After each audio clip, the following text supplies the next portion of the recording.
বাহাল ৰাখক মুছলিম বিবাহ আৰু বিবাহ বিচ্ছেদৰ স্বেচ্ছামূলক পঞ্জীয়নৰ ব্যৱস্থা।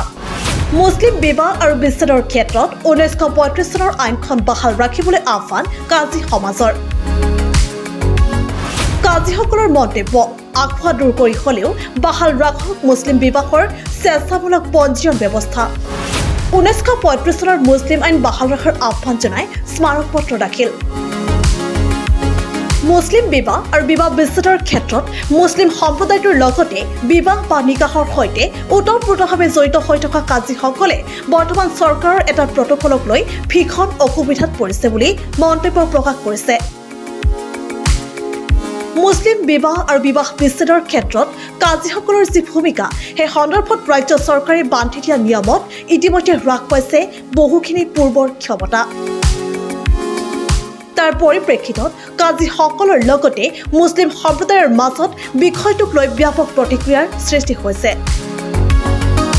কিয়নো মুছলমান সমাজৰ মাজত বিবাহৰ ক্ষেত্ৰত কাজীসকলৰ ভূমিকা গুৰুত্বপূৰ্ণ হিচাপে বিবেচিত হৈ আহিছিল, যাৰ বাবে কাজীসকলৰ ভূমিকা অক্ষুণ্ণ ৰাখিবলৈ দাবী জনাই চৰকাৰ প্ৰশাসনক প্ৰদান কৰিছে স্মাৰক পত্ৰ। এই ক্ষেত্ৰত সোমবাৰে গোৱালপাৰা জিলাত জিলাখনৰ বিভিন্ন প্ৰান্তৰ পৰা কাজীসকলে ৰাইজৰ উপস্থিতিত জিলা আয়ুক্তক এখন স্মাৰক পত্ৰ প্ৰদান কৰে। স্মাৰক পত্ৰখনত তেওঁলোকৰ মত, মুছলিম বিবাহ আৰু বিচ্ছেদৰ ক্ষেত্ৰত স্বেচ্ছামূলক পঞ্জীয়ন ব্যৱস্থা অক্ষুণ্ণ ৰাখক।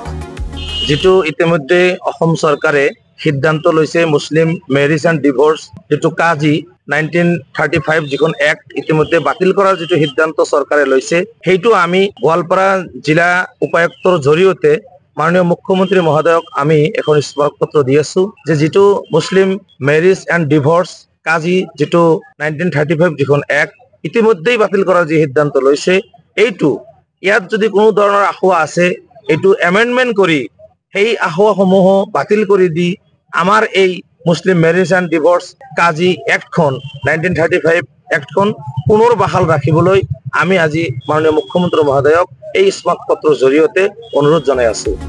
অৱশ্যে এই ক্ষেত্ৰত 1935 চনৰ যিখন আইন প্ৰয়োজনত সেয়া সংশোধনৰো পোষকতা কৰে কাজী সমাজে। মাননীয় মুখ্যমন্ত্ৰী মহোদয়ক আমি আকৌ অনুৰোধ জনাইছো, আপুনি আমাৰ এই এক্টখন এই মুছলিম মেৰিজ এণ্ড ডিভোৰ্চৰ কাজীৰ যিটো বিয়া পৰোৱাৰ যিটো চিষ্টেম, এই চিষ্টেমটোক বাহাল ৰাখিব লাগে। আমাৰ স্মাৰক পত্ৰখনত মূল দাবী এইটোৱে যে আমাৰ এই কাজীৰ যিটো মেৰিজ এণ্ড ডিভোৰ্চৰ যিটো এক্ট 1935 এই এক্টখন বাহাল ৰাখিব লাগে। ইয়াত আমি ইয়াত এইখিনিও কথাও কৈ দিছো যে যদি ইয়াত যিবোৰ আখোৱা আছে সেইসমূহো বাতিল কৰি দিয়ক। বাতিল কৰি দি হলেও আমাৰ কাজীৰ যিটো বিয়া পৰোৱাৰ চিষ্টেমটোক বাহাল ৰাখিব লাগে। তেওঁলোকৰ মতে এই ব্যৱস্থা নাথাকিলে ভৱিষ্যতেও বহু সমস্যাৰ সৃষ্টি হ'ব পাৰে, যাৰ পৰিপ্ৰেক্ষিতত এই যিসমূহ আখোৱা আছে সেয়া দূৰ কৰি হলেও মুছলিম বিবাহ আৰু বিবাহ বিচ্ছেদৰ স্বেচ্ছামূলক পঞ্জীয়ন ব্যৱস্থা বাহাল ৰাখিবলৈ আহ্বান জনাইছে কাজী সমাজে। কিন্তু সময়হে ক'ব ৰাজ্য চৰকাৰে জাৰি কৰা নিয়ম প্ৰযোজ্য হ'বনে মুছলমান সম্প্ৰদায়ৰ দাবী বা অনুৰোধক দিয়া হ'ব অগ্ৰাধিকাৰ। গোৱালপাৰাৰ পৰা সামিনুলৰ ৰিপৰ্ট, প্ৰতিবিম্ব লাইভ।